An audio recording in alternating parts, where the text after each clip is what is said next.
పవన్ కళ్యాణ్ గారికి ballot number 4 గాజు glass గుర్తుకు ఓటు వేసి 1,00,000 ఓట్ల మెజారిటీతో గెలిపిద్దాం. మనమైతే ప్రస్తుతానికి విశాఖపట్నంలో ఉన్నాం. విశాఖపట్నంలో ముఖ్యంగా ఇక్కడ నిరుద్యోగుల గురించి ఎన్నో సంవత్సరాలుగా పోరాడుతున్నటువంటి శ్రీనివాస్ గారు మనతో పాటు ఉన్నారు. ఆయన రీసెంట్గా జనసేన పార్టీలో జాయిన్ అవ్వడం జరిగింది. అయితే ఇప్పుడున్న ప్రభుత్వం ముఖ్యంగా నిరుద్యోగులకు కావచ్చు, లేదంటే అసలు ఏమన్నా ఉద్యోగ అవకాశాలు విశాఖపట్నంలో కానీ ఆంధ్రప్రదేశ్లో కానీ ఏమన్నా కల్పించిందా, లేదంటే ఇప్పుడు వచ్చే ప్రభుత్వం ఏదైతే ఉందో ఎన్డీఏ కూటమి కూడా కొన్ని ఈరోజు మేనిఫెస్టో కూడా రిలీజ్ చేసింది కాబట్టి దానికి సంబంధించి నిరుద్యోగుల గురించి అయితే ఆ మేనిఫెస్టోలో ఏముందనేది కూడా అడిగి తెలుసుకుందాం. సార్ శ్రీనివాస్ గారు చెప్పండి సార్, ఎలా ఉంది ఈ 5 ఏళ్ల పరిపాలనలో జగన్మోహన్ రెడ్డి గారు ముఖ్యంగా నిరుద్యోగుల గురించి కావచ్చు, ఇక్కడ విశాఖపట్నం కావచ్చు, ఉత్తరాంధ్రకు కావచ్చు, ఏమన్నా చేశారంటారు? గడిచిన 5 సంవత్సరాల్లో ప్రభుత్వ ఉద్యోగ నోటిఫికేషన్ అనేది ఒక్కటి కూడా ఇవ్వాల. ఆయన ఎన్నికల్లో బీఈడీ చేసినటువంటి విద్యార్థులకి మెగా డిఎస్సి ప్రకటిస్తా ఉన్నారు. ఓన్లీ ఎన్నికల నోటిఫికేషన్ ఇచ్చేసి తీరా చూసేసి దాన్ని వాళ్ళే మళ్ళీ కేసులు వేపించేసి డిఎస్సిని ఆపించినటువంటి సంఘటనలు మనందరికీ తెలిసిందే. అలాగే విశ్వవిద్యాలయాల్లో గత 15 సంవత్సరాల నుంచి 17 సంవత్సరాలు పైబడి అధ్యాపక పోస్టులను భర్తీ చేయకపోవటం వల్ల ఇవాళ విశ్వవిద్యాలయాన్ని కూడా కుంటుపడిపోయేటువంటి పరిస్థితి ఉంది. నిర్వీర్యం అయిపోయింది ఉన్నత విద్యారంగం. దాన్ని ఒక గాడులు పెట్టాల్సినటువంటి ముఖ్యమంత్రి జగన్మోహన్ రెడ్డి కేవలం ప్రచార ఆర్భాటాలకు మాత్రమే నోటిఫికేషన్లు ఇచ్చారు. వాటిపైన కూడా వారే కేసులు వేయించేసి మళ్ళీ వాటిని ఆపేయటం కూడా జరిగింది. దీనివల్ల ఎంతోమంది ఎస్సీ, ఎస్టీ, బీసీ, మైనారిటీ, పేద బడుగు బలహీన వర్గాల వాళ్ళందరూ కూడా ఇవాళ ఎంతో ఆశతో ఇవాళ వాళ్ళు ఇచ్చినటువంటి నోటిఫికేషన్లకి ప్రతి ఒక్కరు కూడా వాళ్ళు కష్టపడినటువంటి డబ్బులతో వాళ్ళు దరఖాస్తులకి అప్లికేషన్లు సుమారు ఒక్కొక్క నిరుద్యోగి 25,000 నుంచి 40,000 రూపాయల పైచీలకి వాళ్ళ నోటిఫికేషన్ దరఖాస్తులు చేసుకోవడానికి పెట్టుబడి వేచించారు. తీరా చూస్తే ఏ ఒక్క ఉద్యోగాన్ని కూడా భర్తీ చేయలేనటువంటి ప్రభుత్వం జగన్మోహన్ రెడ్డి ప్రభుత్వం. దీనిని నిరుద్యోగులు తీవ్ర స్థాయిలో ఇవాళ వారిని వ్యతిరేకించేటువంటి పరిస్థితి ఇవాళ ఉంది. రేపు జరగబోయేటువంటి మే 13 జరగబోయేటువంటి ఎన్నికల్లో ఖచ్చితంగా దాని ప్రభావం ఉంటుందని చెప్పేసి నేను చెప్తా ఉన్నాను. అలాగే ఇవాళ మనం చూస్తూ ఉన్నాం, కేవలం ఆయన చిన్న చిన్న ఉద్యోగాలు, దానికి ఒక ఏమీ ఆధారం లేనటువంటి ఉద్యోగాల్ని, ఉదాహరణకి వాలంటీర్స్ని ఆయన ఇచ్చేసి నేను అది ఒక ప్రభుత్వ ఉద్యోగం లాగా ఇవాళ 4 లక్షల ఉద్యోగం ఇచ్చామని చెప్పేసి పదే పదే వేదికల మీద ప్రకటనలు చేస్తూ ఉన్నారు. ఆ యొక్క వాలంటీర్లకి ఇవాళ సెక్యూరిటీ లేనటువంటి పరిస్థితి, ఇవాళ వాలంటీర్లు కూడా భయపడుతున్నటువంటి పరిస్థితి. అదే పవన్ కళ్యాణ్ గారు, చంద్రబాబు నాయుడు గారు, బీజేపీ ప్రభుత్వం, ఉమ్మడిగా ఎన్డీఏ ప్రభుత్వం కూడా వారికి కూడా ఒక ధైర్యాన్ని నింపేందుకు వారికి ఒక రకమైనటువంటి భరోసా కూడా ఇవ్వటం జరిగింది. రేపు వచ్చేటువంటి ఎన్డీఏ కూటమిలో ఉన్నటువంటి పవన్ కళ్యాణ్ గారు కానివ్వండి, చంద్రబాబు గారు కానివ్వండి, బీజేపీ కానీ ఖచ్చితంగా వారికి కూడా ఒక భరోసా లాంటి వాళ్ళకు ఒక మనోధైర్యాన్ని కూడా ఇవ్వటం జరిగింది. ఏ ఒక్కరిని కూడా వ్యక్తిగతంగా మేమేమి చెయ్యం, మీరు ఇచ్చేటువంటి సర్వీస్ని మా ప్రభుత్వం కూడా తీసుకుంటుంది అనేది కూడా వారికి తెలియజేయటం కూడా జరిగింది. ఈ మేనిఫెస్టోలో ఇంకా చాలా అంశాలు కూడా ఉన్నాయి. అంటే లేడీస్కి 1,500 రూపాయలు కావచ్చు, ఇలాంటివి. ఇవి ఎలా అనిపిస్తుంది సార్? ఇవి ప్రజలకు ఎలా ఉపయోగపడతాయి అంటారు?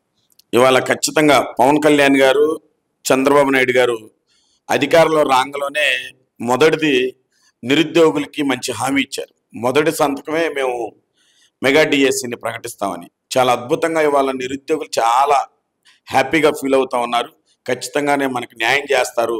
దానికి పవన్ కళ్యాణ్ గారు ఇచ్చినటువంటి భరోసా చాలా బలంగా జనాల్లోకి వెళ్ళింది. ఖచ్చితంగా అది ఉపయోగపడుతుంది.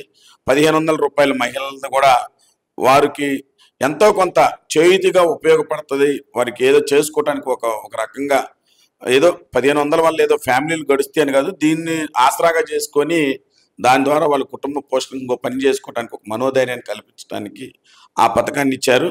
దీంతోపాటు ఆర్టీసీ కూడా సంబంధించినటువంటి బస్ ఛార్జీలకు సంబంధించి కూడా ఫ్రీగా జర్నీ చేయడానికి అవకాశం ఇచ్చారు. అది కూడా చాలా అద్భుతంగా ఉంది.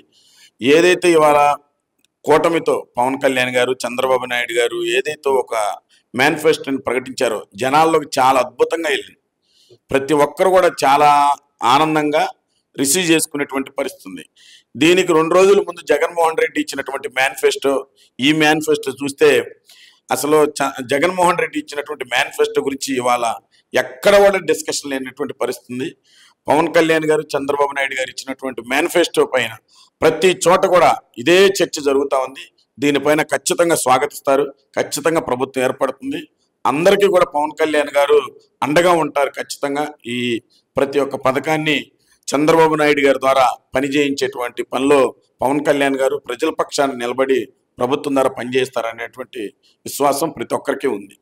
అంటే పూర్తిగా ఇక్కడ జనసేన కూటమికి కావచ్చు, లేకపోతే ఇక్కడ ముఖ్యంగా సౌత్‌లో గాని, ఇక్కడ జనసేన పోటీ చేసే కొన్ని స్థానాలు ఉన్నాయి. ఇక్కడ గెలిచే అవకాశాలు ఎలా ఉన్నాయి? మొత్తం ఇక్కడ ఎన్డీఏ కూటమికి సంబంధించి కూడా టీడీపీ కావచ్చు, బీజేపీ కావచ్చు, ఇవి కూడా పోటీ చేస్తున్నాయి. వీటికి ఎలా అవకాశాలు ఉన్నాయి?